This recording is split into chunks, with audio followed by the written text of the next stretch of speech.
Friend, আজ আমি বানাবো চিকেন লেগ পিস। তার জন্য প্রথমে আমি লেগ পিসগুলোকে ভালো করে ধুয়ে নিচ্ছি।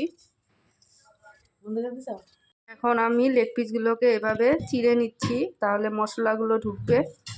আপনারাও এভাবে চিড়ে নেবেন, তাহলে লবণ হলুদ মশলা সব ঢুকবে, খেতেও টেস্টি হবে। এই দেখুন এভাবে চিড়ে নিচ্ছি আমি। এই দেখুন লেগ পিসগুলো এক এক করে আমি সবগুলো লেগ পিস এভাবে চিড়ে নিয়েছি, আপনারাও এভাবে চিড়ে নেবেন। আমি কড়াইয়ে তেল দিয়ে দিলাম। আলুগুলোকে এভাবে আমি ভেজে নিচ্ছি।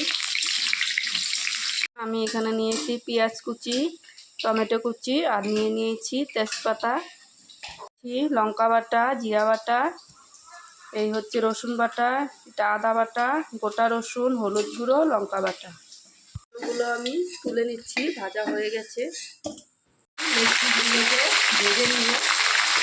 এবার আমি তুলে নিচ্ছি, হালকা লাল করে ভেজে নিব, বেশি লাল করবো না।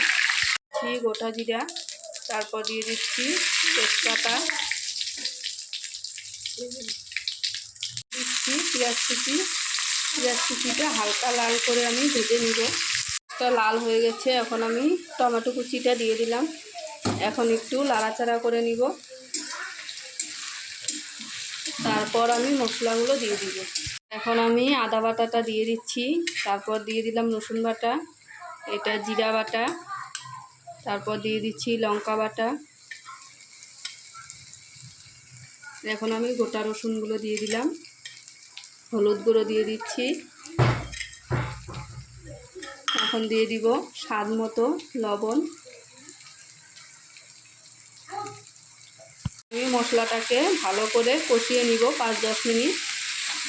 এগুলো কষানো হয়ে গেছে, এখন আমি লেগ পিসগুলো দিয়ে দিচ্ছি। লেগ পিসগুলো দিয়ে একটু কষিয়ে নিব ভালো করে। এই দেখুন আমি সবগুলো লেগ পিস দিয়ে দিয়েছি, এখন এটাকে আমি একটু কষিয়ে নিব। কষানো হয়ে গেছে, এবার আমি এখানে জল দিয়ে দিলাম পরিমাণ মতো।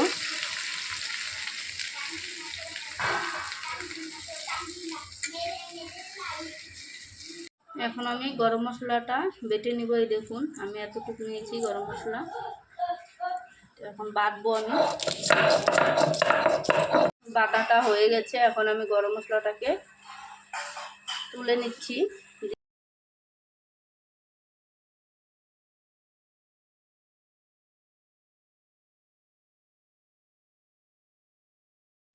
রেডি আমাদের চিকেন রেসিপি।